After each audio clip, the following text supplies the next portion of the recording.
तो hello student, मैं लेके आ चुका हूँ यूपी बोर्ड क्लास 10th के स्टूडेंट के लिए 2026 का मोस्ट इम्पोर्टेंट वायरल पेपर जो चित्रकला का है, जो इस साल 2026 बोर्ड परीक्षा में आने वाला है। और इसका कोड है 830CX, जो इस साल 2026 बोर्ड परीक्षा के लिए काफ़ी इम्पोर्टेंट रहने वाला है।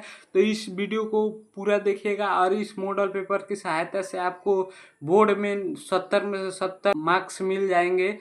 इसका पूर्णांक है 70 अंक। तो चलिए वीडियो को स्टार्ट करते हैं। तो यहाँ पे देख लेते हैं। तो समय 3 घंटे 15 मिनट। उसके बाद यहाँ पे आप लोग निर्देश पढ़ लीजिएगा। आप लोग यहाँ पे निर्देश ये पूरा पढ़ लीजिएगा। उसके बाद यहाँ पे आते हैं तो आपको खंड और दिख जाएगा आलेखन कला, जो आपको 20 अंक का मिलेगा।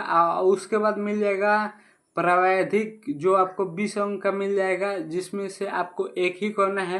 तो ये आलेखन मत कीजिएगा, ये बहुत ही कठिन होता है। आप लोग प्रावैधिक करिएगा। लेके आ चुका मैं प्रावैधिक भी, आपको प्रावैधिक पूरा सॉल्व कराने वाला हूँ। तो ये है प्रावैधिक कला, इसको मार्कशीट पर भरना है।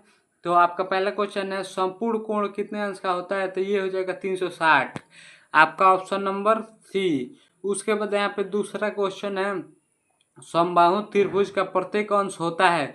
तो समबाहु का प्रत्येक अंश 90 अंश होता है। उसके बाद आपका तीसरा नंबर क्वेश्चन है, 180 अंश के कोण को क्या कहते हैं? तो ये हो जाएगा सरल कोण, ऑप्शन नंबर बी। उसके बाद यहाँ पे देखते हैं तो आपका चौथा नंबर क्वेश्चन है, इनमें से कौन सा त्रिभुजाकार है? तो ये हो जाएगा ऑप्शन नंबर बी, ये त्रिभुजाकार है। आपका पांचवा नंबर क्वेश्चन है, झंडे को लगाने के लिए डंडा कितने अंश पर लगाते हैं? तो ये हो जाएगा आपका 90 अंश। जैसे ये झंडा लगाते हैं तो यहाँ पे 90 अंश का कोण बनता है। उसके बाद यहाँ पे देख लेते हैं आपका अगला क्वेश्चन 6वां, 1 मीटर में कितने डेसीमीटर होते हैं? 1 मीटर में कितने डेसीमीटर होते हैं? तो 10 डेसीमीटर होते हैं। आपका 7 नंबर क्वेश्चन है, 1 मीटर में कितने सेंटीमीटर होते हैं? तो 1 मीटर में 100 सेंटीमीटर होते हैं। उसके बाद आपका अगला क्वेश्चन है 8वां नंबर, यदि एक अर्धवृत्त में एक कोण 90 का है तो दूसरा कोण कितने डिग्री का होगा? तो ये हो जाएगा आपका 90 अंश का हो जाएगा। अर्धवृत्त में 180 अंश का कोण होता है, तो उसमें से एक 90 का है तो दूसरा भी 90 का हो जाएगा। आपका अगला क्वेश्चन है, समकोण कितने अंश का होता है? तो समकोण 90 अंश का होता है। उसके बाद आपका 10वां नंबर क्वेश्चन है, वृत्त का आकार कैसा होता है? तो वृत्त सर्कल में होता है, ये ऑप्शन नंबर बी हो जाएगा। आपका 11वां नंबर क्वेश्चन है, इनमें से कौन सा आकार आयताकार है? तो ये हो जाएगा ऑप्शन नंबर डी, जो आयताकार है। उसके बाद यहाँ पे देख लेते हैं, किस नंबर की पेंसिल डार्क बनेगी? डार्क माने गहरी काली, तो ये हो जाएगा 2B, ऑप्शन नंबर बी। उसके बाद यहाँ पे आ जाते हैं तो अगला क्वेश्चन देखते हैं 13वां नंबर, तो वर्ग की प्रत्येक कोण कितने अंश का होता है? तो वर्ग का प्रत्येक कोण 90 अंश का होता है। उसके बाद यहाँ पे 14 नंबर क्वेश्चन को देखते हैं, तो यदि एक वृत्त में एक कोण 120 अंश का है तो दूसरा कोण कितने डिग्री का होगा? ये आप लोग जानते हैं वृत्त में 360 अंश का कोण बनता है, तो एक कोण 120 अंश का है तो दूसरा 240 अंश का बनेगा, तभी न 360 अंश होगा। उसके बाद यहाँ पे देख लेते हैं आपको 15वां नंबर क्वेश्चन है, अगर 60 अंश के कोण में 30 अंश का कोण है तो दूसरा कोण होगा? तो ये हो जाएगा आपका 30, ऑप्शन नंबर सी। उसके बाद यहाँ पे देखते हैं तो रेखा किसे कहते हैं? तो दो बिंदु ओ के बीच की दूरी को रेखा कहते हैं। दो बिंदुओं के बीच की दूरी को रेखा कहते हैं।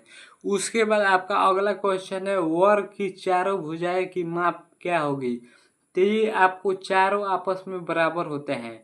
उसके बाद यहाँ पे 18वां नंबर क्वेश्चन को देखते हैं, तो 1 डेसीमीटर में कितने सेंटीमीटर होते हैं?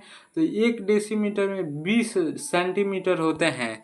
आपका ऑप्शन नंबर बी हो जाएगा। उसके बाद यहाँ पे देखते हैं तो आपका 19वां नंबर क्वेश्चन है, हल्की रेखा खींचने के लिए कौन सी नंबर की पेंसिल चाहिए? तो ये हो जाएगा 2H। अगर आपको हल्की कहेगा तो H सीरीज अप्लाई करेगा, और आपको डार्क कहेगा तो इसमें बी होगा। ठीक है। तो आपका 20वां नंबर क्वेश्चन है, समबाहु त्रिभुज किसे कहते हैं? तो आपका ऑप्शन नंबर ए हो जाएगा, जिसकी तीनों भुजाएं के अंतकोण बराबर होते हैं उसे समबाहु त्रिभुज कहते हैं।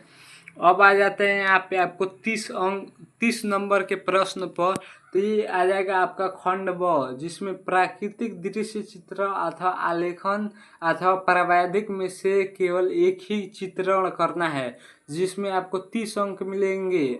आपको प्राकृतिक दृश्य चित्र में प्राकृतिक दृश्य को बनाना है, जिसमें आपको 30 अंक मिलेंगे। उसके बाद यहाँ पे चलते हैं तो आपका अगला भाग आ जाता है। अगर आप प्राकृतिक दृश्य चित्रण नहीं करते हैं तो ये आलेखन कर लीजिएगा। आलेखन सबसे आसान होता है। आपको कमल का फूल और पुष्प को पत्तियों कलियों द्वारा मछली की सहायता से अलंकृत आलेखन की रचना करना है और जल रंगों से इसका पेंट करना है, तो आपको 30 अंक मिल जाएंगे। और आपका अगला अगर ये भी आप नहीं कर सकते हैं तो आप मैथ में बहुत ही स्ट्रॉन्ग है और मजबूत है तो आप प्रावैधिक कला कर लीजिए। इसमें 5 क्वेश्चन रहेंगे, जिसमें से आपको 3 ही क्वेश्चन को करना होगा और आपको 30 नंबर मिल जाएगा। प्रत्येक क्वेश्चन 10-10 नंबर का रहेगा। तो आप लोग ये कर लीजिएगा। ये पूरा पेपर आप लोग अपने काम पर सॉल्व कर लीजिएगा, जो 2026 बोर्ड के लिए काफ़ी इम्पोर्टेंट रहने वाला है। उसके बाद यहाँ पे आ जाता है खंड स। उसके बाद यहाँ पे आ जाता है खंड स। इस प्रश्न के 2 भाग है, अ तथा ब, जिसमें ये अ है। इसमें से किसी एक का स्मृति चित्र पेंसिल से बनाना है और आपको 10 नंबर मिलेगा।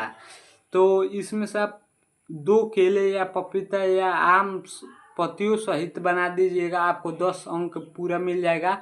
और ध्यान रखिएगा, चित्र को 15 सेंटीमीटर से छोटा नहीं बनाइएगा, नहीं तो एग्जामिनर एक भी नंबर नहीं देगा।